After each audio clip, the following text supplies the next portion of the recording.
Assalamualaikum warahmatullahi wabarakatuh. Sahabat Kepoin Islam yang beriman, Nabi Isa merupakan salah satu nabi dan rasul yang diutus oleh Allah untuk menyampaikan agamanya. Lantas bagaimanakah sifat, perangai, dan keutamaan-keutamaan dari Nabi Isa? Allah Subhanahu wa Ta'ala berfirman, Al-Masih putra Maryam itu hanyalah seorang rasul yang sesungguhnya telah berlalu sebelumnya beberapa rasul, dan ibunya seorang yang sangat benar. Quran Surah Al-Maidah ayat 75. Ada yang menyatakan disebut Al-Masih karena ia selalu berkelana di bumi, lari menyelamatkan agama dari fitnah-fitnah pada masa itu, mengingat Yahudi sangat mendustakannya dan membuat-buat kebohongan terhadapnya. Pendapat lain menyebutkan disebut Al-Masih karena kedua kakinya selalu dibersihkan dengan cara digosok. Allah Subhanahu wa Ta'ala berfirman, kemudian kami iringi di belakang mereka dengan rasul-rasul kami, dan kami iringi pula dengan Isa putra Maryam, dan kami berikan kepadanya Injil. Quran Surah Al-Hadid ayat 27. Allah Subhanahu wa Ta'ala berfirman, dan telah kami berikan bukti-bukti kebenaran atau mukjizat kepada Isa putra Maryam, dan kami memperkuatnya dengan Ruhul Kudus. Quran Surah Al-Baqarah ayat 87. Hadis dalam kitab Sahihain ini sudah disebut sebelumnya. Setiap anak Adam ditusuk setan di lambungnya saat dilahirkan, kecuali Maryam dan anaknya. Setan bermaksud untuk menusuknya, lalu ia menusuk tabir. Juga hadis Umar bin Hani dari Junadah, dari Ubadah, dari Rasulullah SAW, beliau bersabda, barang siapa bersaksi bahwa tiada ilahi atau yang berhak diibadahi selain Allah semata, tiada sekutu baginya, Muhammad adalah hamba dan rasulnya, Isa adalah hamba Allah, rasulnya, kalimatnya yang ia sampaikan kepada Maryam, dan sebagian ruh ciptaannya, surga benar adanya dan neraka benar adanya. Allah memasukkannya ke dalam surga meski dengan amalan apapun. Hadis riwayat Imam Bukhari dan Muslim. Matan hadis ini di atas milik Imam Bukhari. Imam Bukhari dan Muslim meriwayatkan dari hadis Sya'bi dari Abu Burdah bin Abu Musa dari ayahnya. Ia berkata, Rasulullah SAW bersabda, apabila seseorang mendidik budak wanitanya dengan baik, mengajarinya dengan baik, lalu ia merdekakan dan ia nikahi, ia mendapat 2 pahala. Jika ia beriman kepada Isa putra Maryam, kemudian beriman kepadaku, ia mendapat 2 pahala. Dan jika seorang budak bertakwa kepada Robnya dan taat kepada tuannya, ia mendapat 2 pahala. Imam Bukhari menuturkan, Ibrahim bin Abu Musa bercerita kepada kami, Hisham memberitakan kepada kami, dari Ma'mar, Mahmud juga bercerita kepadaku, Abdul Razak bercerita kepadaku, Ma'mar memberitakan kepada kami, dari Zuhri, Sa'id bin Musayyib mengabarkan kepadaku, dari Abu Hurairah ia berkata, Nabi SAW bersabda, pada malam Isra aku bertemu Musa, ternyata ia adalah seorang yang terbata-bata bicaranya, dan ia memiliki rambut yang berombak, seakan-akan ia salah satu dari Bani Syanu'ah. Beliau meneruskan, aku bertemu Isa, kemudian Nabi menggambarkan ciri-cirinya. Ternyata ia memiliki postur tubuh yang sedang, kulitnya merah, ia seakan-akan keluar dari tempat pemandian, dan aku melihat Ibrahim, aku adalah anaknya yang paling mirip dengannya. Hadis ini sudah disebutkan sebelumnya dalam kisah Ibrahim dan Musa. Selanjutnya, Imam Bukhari menuturkan, Muhammad bin Katsir bercerita kepada kami, Israel memberitakan kepada kami, dari Utsman bin Mughirah, dari Mujahid, dari Ibnu Umar, ia menuturkan, Nabi SAW bersabda, aku melihat Isa, Musa dan Ibrahim.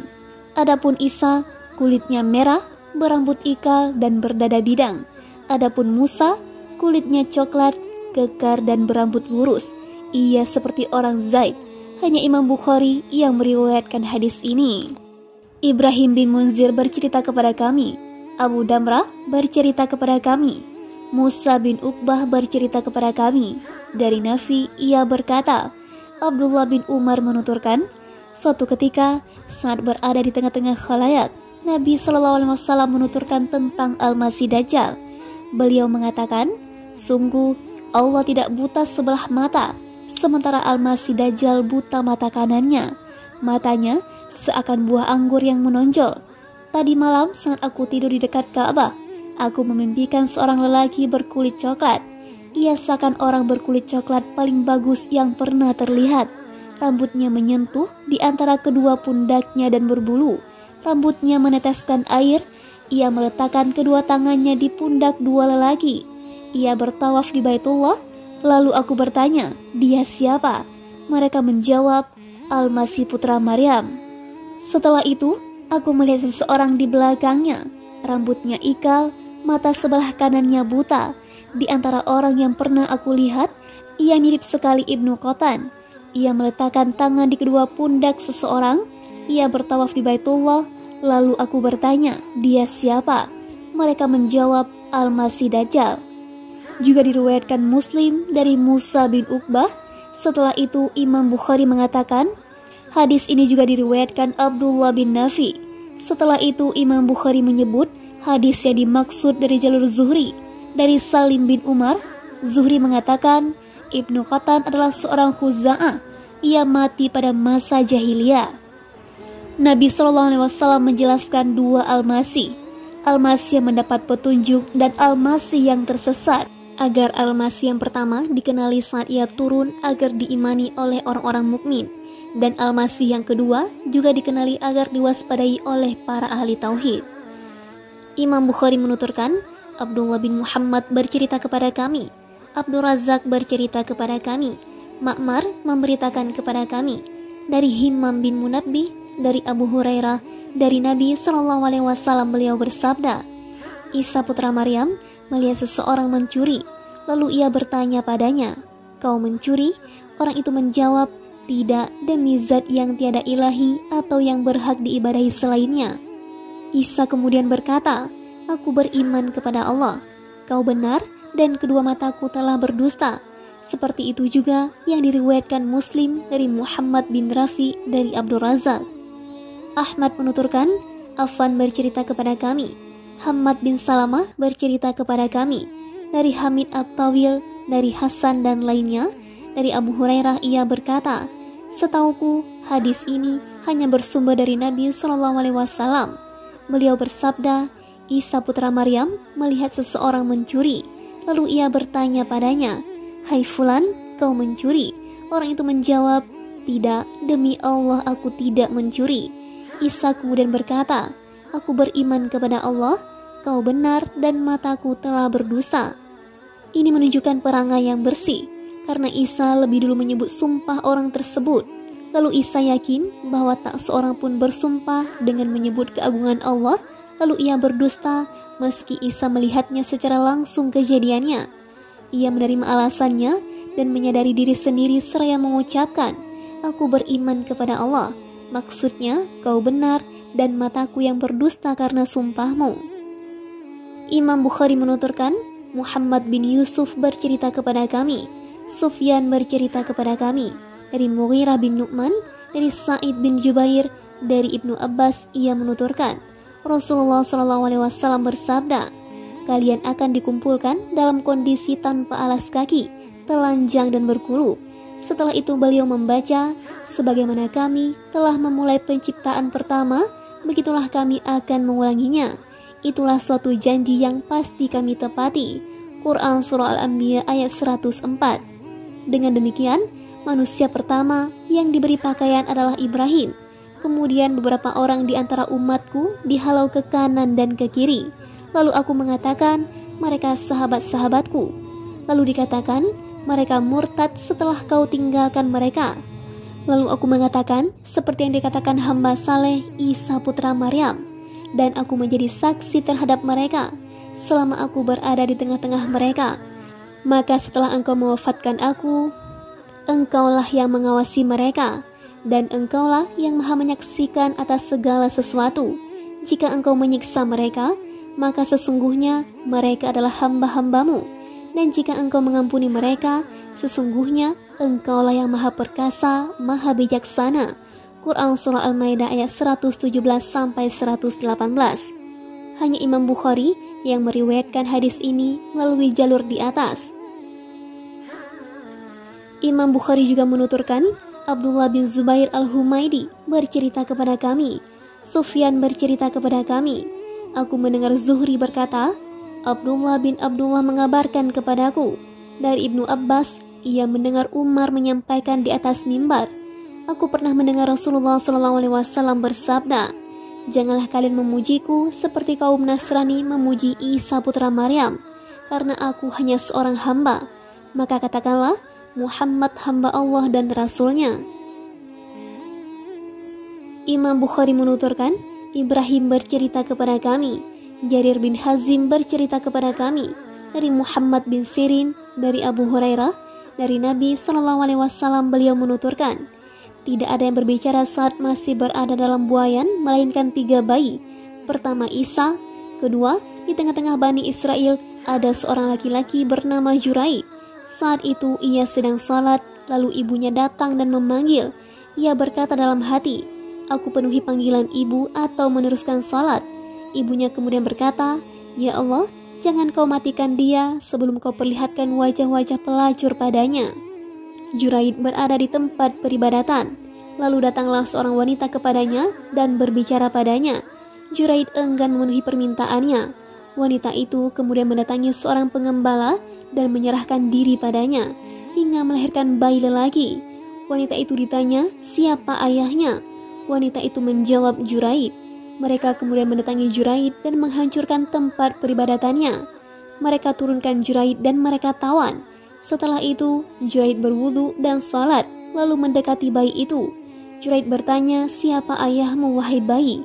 Bayi itu menjawab, Fulan, si pengembala. Mereka akhirnya berkata, maukah kami bangunkan tempat peribadatanmu dari emas? Juraid menjawab, tidak, kecuali dari tanah. Ketiga, ada seorang wanita menyusui anaknya di tengah-tengah Bani Israel.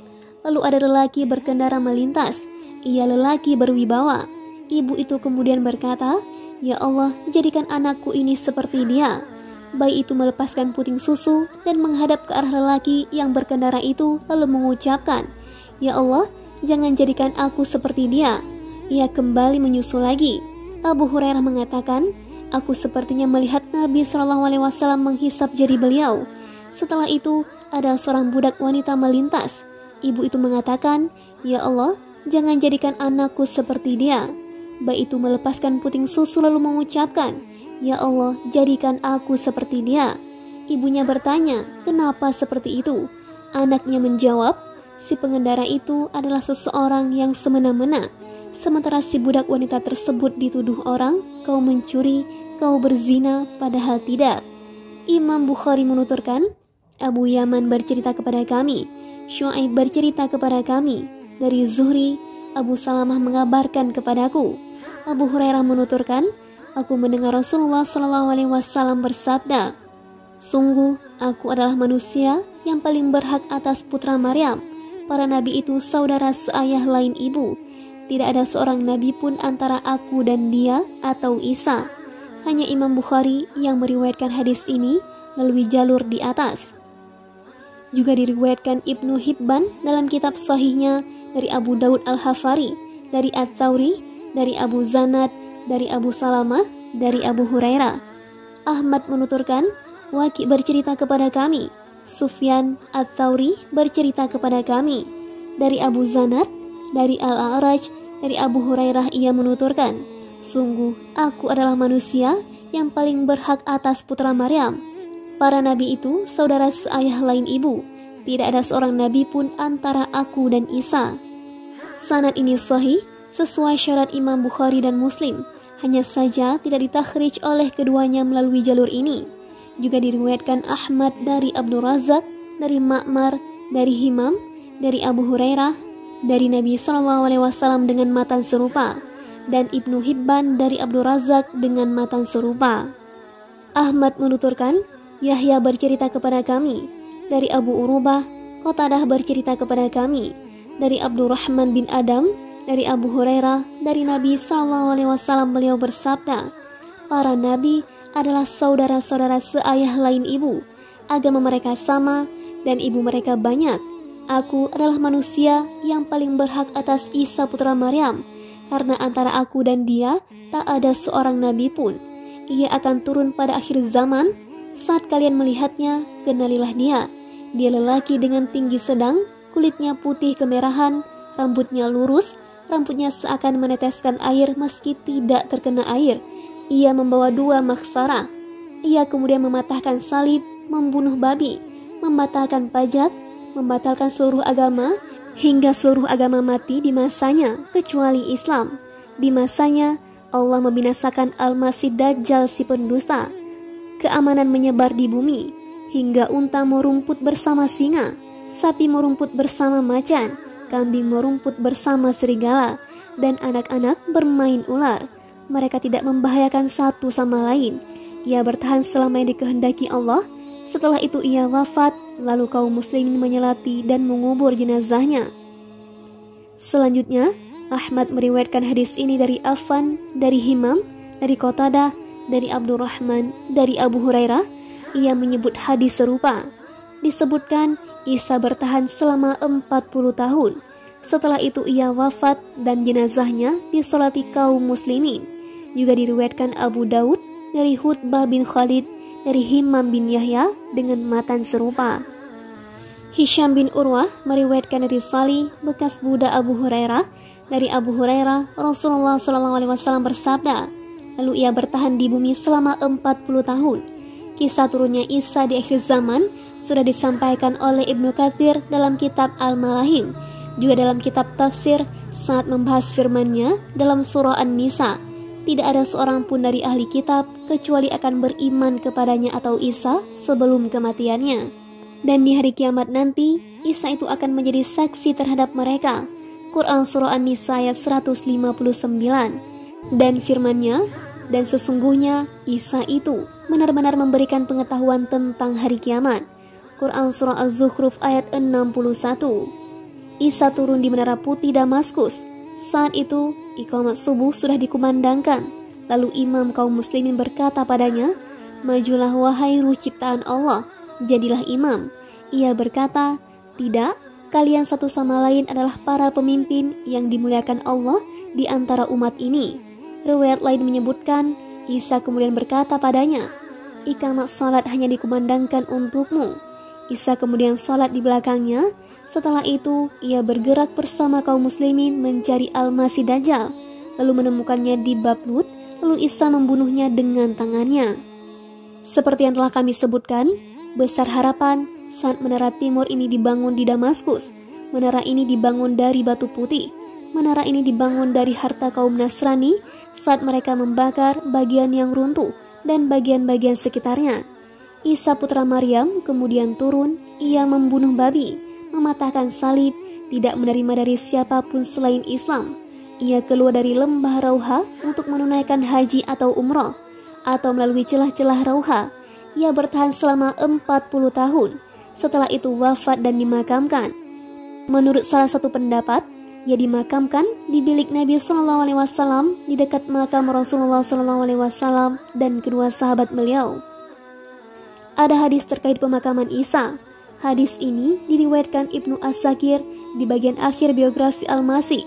Diriwayatkan secara marfu dari Aisyah dalam At-Tarikh.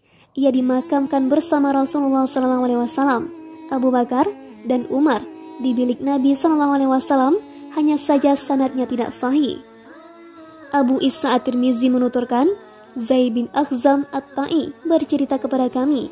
Abu Qutaibah Muslim bin Qutaibah bercerita kepada kami. Abu Maudud Al-Madani bercerita kepadaku. Utsman bin Dahak bercerita kepada kami. Dari Muhammad bin Yusuf bin Abdullah bin Salam, dari ayahnya, dari kakeknya ia mengatakan, tertulis dalam kitab Taurat, ciri-ciri Muhammad dan Isa putra Maryam dimakamkan bersamanya. Abu Maudud mengatakan, di tempat yang dimaksud masih tersisa ruang untuk satu kuburan. Selanjutnya, At-Tirmizi berkata, seperti itulah nama Utsman bin Dahak disebut dalam sanad hadis ini. Yang benar adalah Dahak bin Utsman Al-Madani. Imam Bukhari berkata, hadis ini menurutku tidak sahih, juga tidak diriwayatkan melalui jalur lain.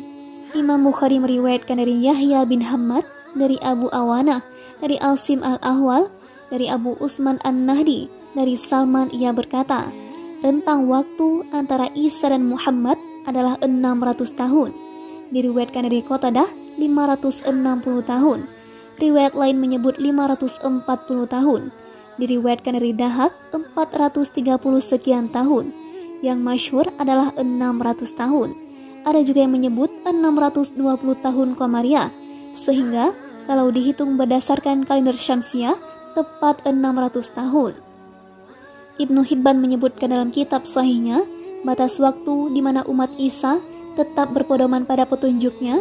Abu Ya'la bercerita kepada kami, Abu Himam bercerita kepada kami, Walid bin Muslim bercerita kepada kami, dari Husaim bin Humaid, dari Wadim bin Atta, dari Nasr bin Alqamah, dari Jubair bin Nufair, dari Abu Darda, ia menuturkan, Rasulullah SAW bersabda, Allah mewafatkan Daud di antara para sahabatnya. Mereka tidak terfitnah dan tidak pula mengubah petunjuknya. Para sahabat Al-Masih bertahan di atas sunnahnya selama 200 tahun. Hadis ini gharib sekali meski dinyatakan sahih oleh Ibnu Hibban. Ibnu Jarir meriwayatkan dari Muhammad bin Ishaq bahwa sebelum diangkat, Isa berwasiat kepada para pengikut setianya agar mereka menyuruh seluruh manusia untuk beribadah kepada Allah semata yang tiada memiliki sekutu. Isa menunjuk masing-masing dari mereka untuk menyeru sekelompok manusia di wilayah Syam, wilayah Timur, dan wilayah Barat. Para ahli sejarah menyebutkan, masing-masing dari mereka menguasai bahasa kaum di mana ia diutus Al-Masih untuk berdakwah di tengah-tengah mereka. Sejumlah ahli sejarah menyebutkan bahwa kitab Injil diriwayatkan dari Isa oleh 4 orang, Lukas, Mata, Markus, dan Yohanes. Keempat Injil ini banyak memiliki perbedaan, banyak tambahan, dan pengurangan jika dibandingkan satu sama lain. 2 di antara keempat orang tersebut ada 2 orang yang berjumpa dan melihat Al-Masih. Keduanya adalah Mata dan Yohanes. 2 orang yang lainnya adalah sahabat Isa, yaitu Markus dan Lukas.